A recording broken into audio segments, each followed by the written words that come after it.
بسم اللہ الرحمن الرحیم من جاء بالحسنة فله خير منها وهم من فزع يومئذ آمنون ومن جاء بالسيئة فكبت وجوههم في النار هل تجزون إلا ما كنتم تعملون صدق الله مولانا العظيم وصدق وبلغنا رسوله النبي الأمين الكريم ونحن على ذلك لمن الشاهدين والشاكرين آمين والحمد لله رب العالمين. سامعین کرام،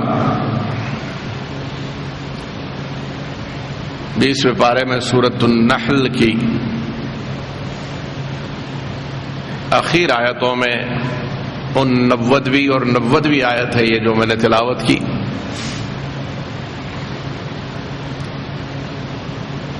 رب کائنات جل جلالہ عمن والہ ایمان والوں کو وہ آئین، کلیہ، قانون بیان فرما رہے ہیں کہ کل قیامت کے دن کی ہولناکیاں ہوں گی. وہ دن بہت ہی پرخطر، بڑا پرآشوب، اس کی سختیاں، کٹھنائیاں، مشکلات، نامساعد حالات، ناسازگار ماحول قرآن نے جگہ جگہ بیان فرمایا. اذا زلزلت الارض زلزالها واخرجت الارض اثقالها وقال الانسان ما لها. ایسا دن کہ جب زمین میں زلزلے ہوں گے اور جو کچھ زمین کے اندر بھاری بھرکم چیزیں ہیں زمین سب اگلے گی. تانبا، پیتل، لوہا، سونا، چاندی، کولا سب پگھل پگھل کر باہر آتا رہے. دوسری طرف اذا السماء انفطرت واذا الكواكب انتثرت واذا البحار فجرت واذا القبور بعثرت علمت نفس ما قدمت واخرت. سورہ انفطار میں ارشاد ہوا آسمان کا شامیانہ لپیٹ دیا جا رہا ہے، ستاروں کی انجمن بے رونق کر دی گئی ہے،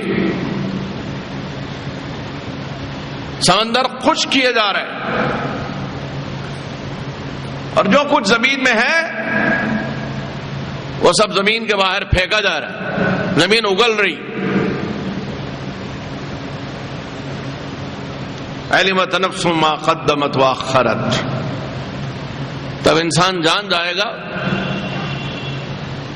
کہ اس نے اگلی زندگی کے لیے کیا کیا اور پچھلی زندگی میں کیا کیا. ما قدمت واخرت.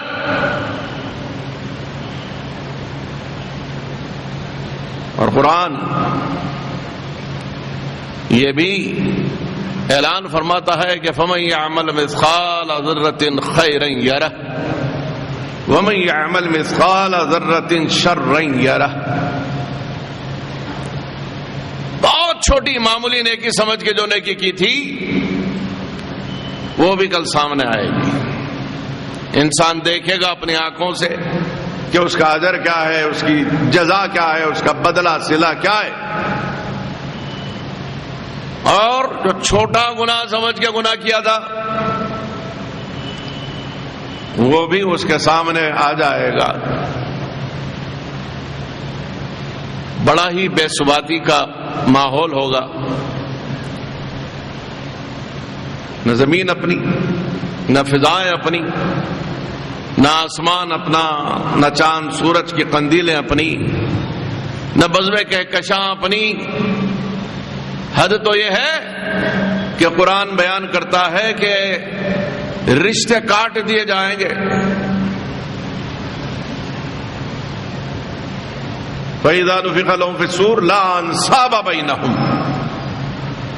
بس قیامت کی صبح کی سور پھونکی گئی، سارے رشتے ختم. یوم یفر المرء من ولدہ ووالدہ والناس اجمعین، کہ انسان بھاگ رہا ہوگا اپنے ماں باپ سے، اپنے بھائی بہن سے، شوہر بیوی سے دامن بچا رہے، بیوی شوہر سے دامن بچا رہی، کوئی کسی کا غمخوار مونس ہمدرد نہیں ہے، اور وہ ایک دن 50,000 سال کے مثل ہے۔ اس دن کی طوالت کا یہ حال ہے کہ انسان زچ آ جائے گا، بیزار آ جائے گا، چاہے گا کہ جلد سے جلد نجات ملے۔ تو ایسے ماحول میں قرآن نے 2 طرح کے لوگ بیان کیے۔ ایک طرف وہ لوگ ہیں من جاء بالحسنۃ فلہ خیر منہا، جو اپنے ساتھ خیر کا توشہ لے کے آئے، خیر کا سامان کر کے آئے، اعمال حسنہ لے کے آئے، صالح افعال، جس کے دامن میں نیکیاں ہوں گی، اور وہ بھی مقبول نیکیاں۔ جو نیکی قبول نہیں ہوگی کل اس کا کچھ بھی وزن نہیں ہوگا، وہ تو منہ پہ پھینک دی جائے گی۔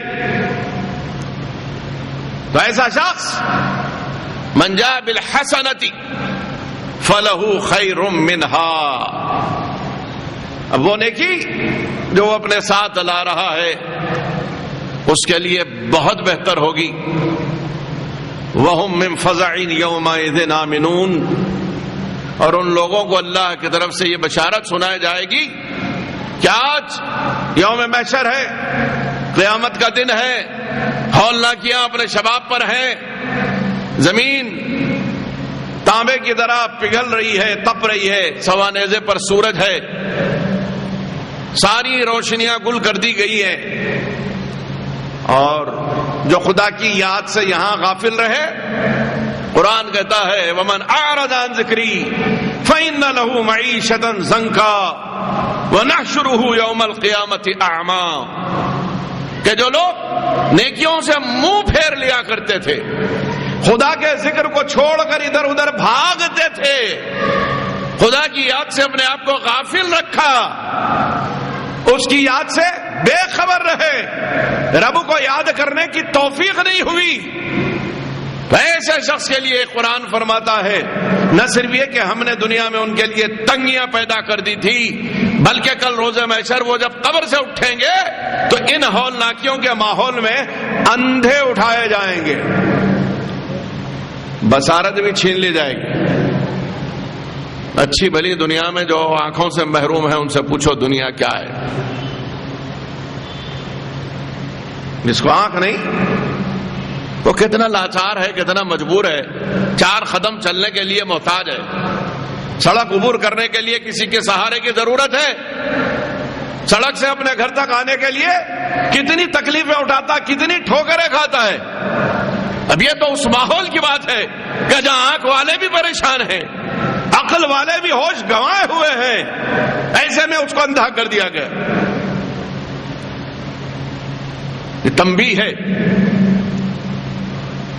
اور پھر قرآن فرماتا ہے وَمَنْ جَاءَ بِالسَّيِّئَةِ، جو گناہوں کی گٹھری سر پر اٹھا کے آئے گا، فَكُبَّتْ وُجُوهُهُمْ فِي النَّارِ، منہ کے بل گھسیٹے جائیں گے اور منہ کے بل اودھہی آگ میں چھونکے جائیں گے۔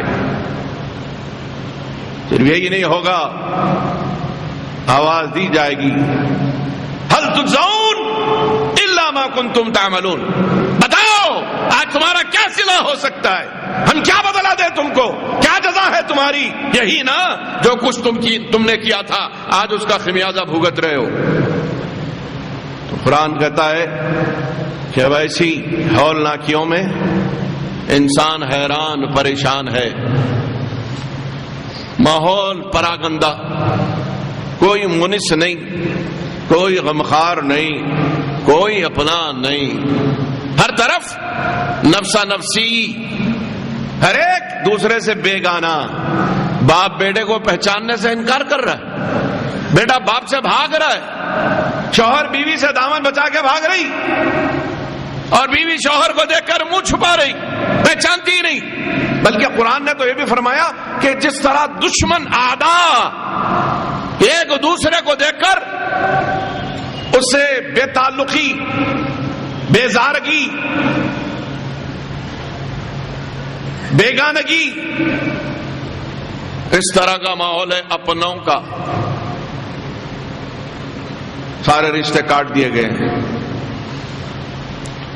قرآن نے احساس دلایا حضرت انسان کو، پوچھا یا ایھا الانسان ما غرک بربک الکریم، ارے تجھے کچھ معلوم بھی ہے انسان، اس کے باوجود تو غرات ہے، اس کے باوجود اکڑ فو ہے، اس کے باوجود انا کا پتلا ہے، اس کے باوجود اپنے کو کچھ سمجھتا ہے،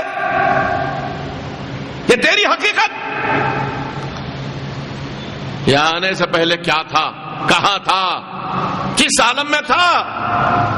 ہم نے تجھے وجود دیا، الذی خلقک فسواک فعدلک فی ای صورت ما شاء رکبک، تجھے چہرہ بنایا، جسم بنایا، ہاتھ پاؤں دیے، عقل و دانش دی، فہم و فراست دی، سمجھ بوجھ دی، خیال اور وچار دیے، وچار دھارائیں دی، دانش مندی دی، شعور دیا، عقلی امتیازات بخشے، اچھے برے کی پہچان کرائی، معرفت دی، ہر شے کی ادراک دیا، کائنات کا رب کو سمجھنے، جاننے، پہچاننے کی تجھے فہم عطا کی، رسول کائنات کی اتباع کا سلیقہ قرینہ بتایا، ہدایت کا راستہ دکھلایا، صراط مستقیم کی پہچان کرائی، اللہ والوں کا دامن بتایا، اللہ والوں کے نقوش راہ دکھلائے، نجات کا راستہ بتایا، ہدایت کا راستہ بتایا، گمراہی سے بچانے کے لیے پیام دیا، 30 پارے تیرے پاس بھیجے،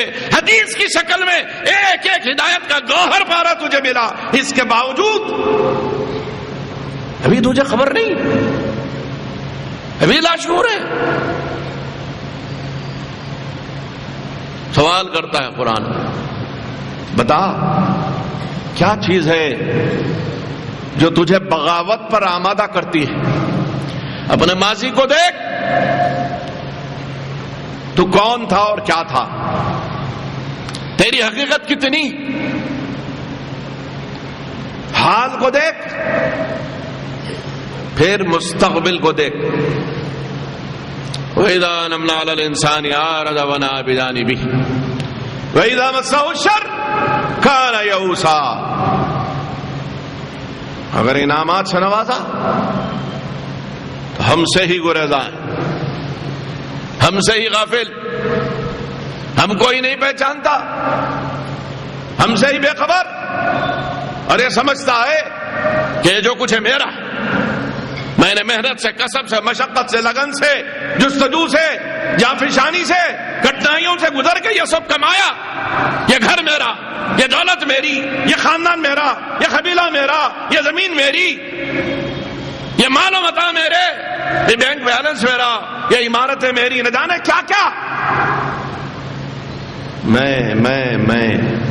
میں فلاں، میں علاں، میں چنا، اور یہ میرا، یہ سب میں کا جھگڑا۔ یہ میں ہے کیا؟ اس میں کا سابق کیا تھا؟ اس میں کا حال کیا ہے؟ ماضی حال پر نظر کرنے والوں، پھر اس میں کا مستقبل پر نظر کرو۔ کہاں جاؤ گے کل؟ محل رہ جائیں گے، دولت رہ جائے گی، بینک میں جمع کھاتے، اس دولت کا ایک ایک پیسے کا حساب دینا پڑے گا، بہت اکٹھا کر رکھی ہے، اور بعض تو وہ غافل ہیں جو اس کی زکات بھی ادا نہیں کرتے۔ کل ایک ایک پیسہ، ایک ایک سکہ اس کا آگ میں تپایا جائے گا، پورے جسم پر اس دولت سے چرخے دیے جائیں گے۔ تب رب سے کہے گا مجھے یہ دولت نہیں چاہیے، اس دولت سے مجھے نجات چاہیے۔